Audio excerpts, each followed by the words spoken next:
Finance की दुनिया में ना अक्सर एक सवाल आता है, मतलब भविष्य में किश्तों में जो पैसा मिलेगा उसकी आज असल कीमत क्या है।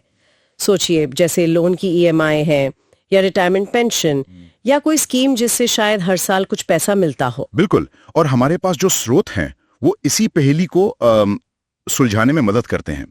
आज हम समझेंगे कि ये एन्युटी यानी ये जो नियमित भुगतान की श्रृंखला है, ये होती क्या है, और सबसे जरूरी इसका प्रेजेंट वैल्यू मतलब आज का मूल्य, उसे कैसे समझे। हाँ, देखते हैं स्रोत क्या बताते हैं इस पर। तो चलिए। तो सबसे पहले ये एन्युटी क्या बला है, सुनने में थोड़ा टेक्निकल लगता है। हाँ, पर स्रोत इसे काफी सीधे तरीके से समझाते हैं। अच्छा। हाँ, स्रोत बताते हैं कि एन्युटी बस एक तय समय तक बराबर अंतराल पर मिलने वाले या दिए जाने वाले भुगतानों की एक सीरीज है। अच्छा, जैसे हर साल एक फिक्स्ड रकम मिलना। बिल्कुल। स्रोत इसके टाइप भी बताते हैं, जैसे भुगतान कब होता है, पीरियड के शुरू में या आखिर में। हाँ हाँ। रकम फिक्स है या बदल सकती है, वो भी एक प्रकार है। आम जिंदगी में देखें तो जैसे ईएमआई हो गई, पेंशन, इंश्योरेंस प्रीमियम। हाँ, ये सब तो रोज की चीजें, ये सब एन्युइटीज हैं। हाँ, ये सब एन्युटी के ही रूप हैं। अच्छा, ये तो समझ आया, लेकिन वो जो दिलचस्प सवाल है कि अगर कोई कहे कि आपको अगले कई साल तक मान लीजिए हर साल पैसे मिलेंगे, तो उन सारे पैसों की आज एक मुश्त कीमत क्या होगी। यहीं पर ये प्रेजेंट वैल्यू का कॉन्सेप्ट आता है ना। एकदम सही। और स्रोत इसी बात पर जोर देते हैं कि ये जानना जरूरी क्यों है। मतलब ये सिर्फ कोई गणित का सवाल नहीं है। हाँ, इससे आप लोन ऑफर्स की तुलना कर सकते हैं कि कौन सा बेहतर है, निवेश के अलग अलग विकल्पों को तौल सकते हैं, रिटायरमेंट प्लान की असल कीमत भी समझ सकते हैं शायद। बिल्कुल। स्रोत का मुख्य तर्क क्या है कि आज हाथ में आया रुपया कल मिलने वाले रुपए से ज्यादा कीमती है। क्यों? क्योंकि आज का पैसा आप इन्वेस्ट कर सकते हैं। हाँ, क्योंकि आज का पैसा निवेश होकर बढ़ सकता है। प्रेजेंट वैल्यू इसी समय की कीमत को आंकता है, उसे कैलकुलेट करता है।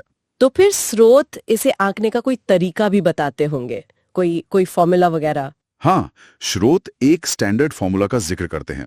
वो है PVA is equal to PMT into 1 - 1 + r negative n divided by r। अरे बाप रे, ये तो थोड़ा डरावना लग रहा है। हाँ, देखने में ये थोड़ा जटिल लग सकता है, पर इसके पीछे का जो आइडिया है ना, वो समझना ज्यादा जरूरी है। अच्छा। ये फॉर्मूला क्या करता है? ये भविष्य के भुगतानों को डिस्काउंट करता है। डिस्काउंट मतलब? मतलब ब्याज दर को ध्यान में रखते हुए उनकी आज की कीमत निकालता है। अच्छा, तो ये डिस्काउंटिंग कैसे काम करती है?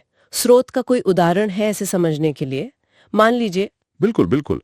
स्रोत में एक उदाहरण है। मान लीजिए आपको 4 साल तक हर साल 5,000 रुपए मिलने वाले हैं। ठीक है। और बाजार में या आपके निवेश पर जो अनुमानित ब्याज दर है वो 10% है। ठीक, 10%। तो 4 साल में मिलेंगे 5,000 चौके 20,000 रुपए। हाँ, भविष्य में कुल 20,000 रुपए मिलेंगे। लेकिन स्रोत का फॉर्मूला जब इस्तेमाल करते हैं ना, हाँ, तो पता चलता है कि उन 20,000 रुपए की आज की कीमत लगभग 15,850 है। अरे मतलब 20,000 रुपए असल में आज के सिर्फ 15,850 के बराबर है।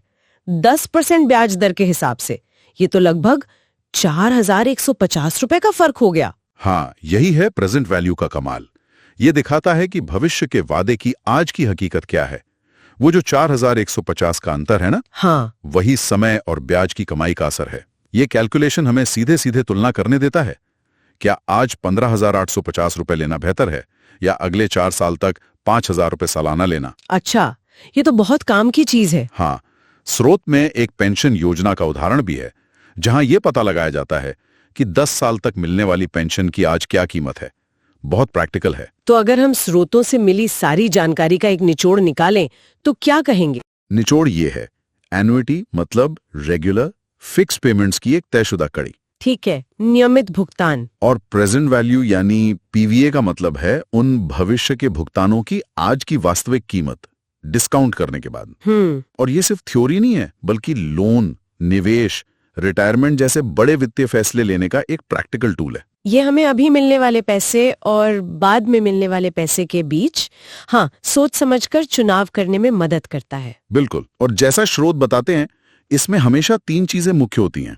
कितना भुगतान मिलेगा यानी पीएमटी, ब्याज दर क्या है आर, और कितने समय तक मिलेगा एन। ये 3 चीजें तय करती हैं प्रेजेंट वैल्यू। तो ये समझना कि भविष्य के नियमित भुगतानों का आज क्या मूल्य है, हमें बेहतर फाइनेंशियल निर्णय लेने में वाकई मदद कर सकता है। हाँ, निश्चित रूप से। और ये एक दिलचस्प सवाल भी खड़ा करता है जिस पर आगे सोचा जा सकता है। अच्छा, क्या? मान लीजिए आपने एक एन्युटी तय कर ली है, सब कैलकुलेशन हो गया, लेकिन उसके बाद बाजार में ब्याज दरें अचानक बदल गईं, ऊपर या नीचे चली गईं। हाँ, ऐसा तो हो सकता है। तो आपकी एन्युटी की जो वास्तविक कीमत है, उस पे जो आपने शुरू में कैलकुलेट की थी, उसकी तुलना में क्या असर पड़ेगा? ये सोचने वाली बात है। ब्याज दर बदलने से तो फर्क पड़ेगा ही। बिल्कुल, इस पर विचार किया जा सकता है।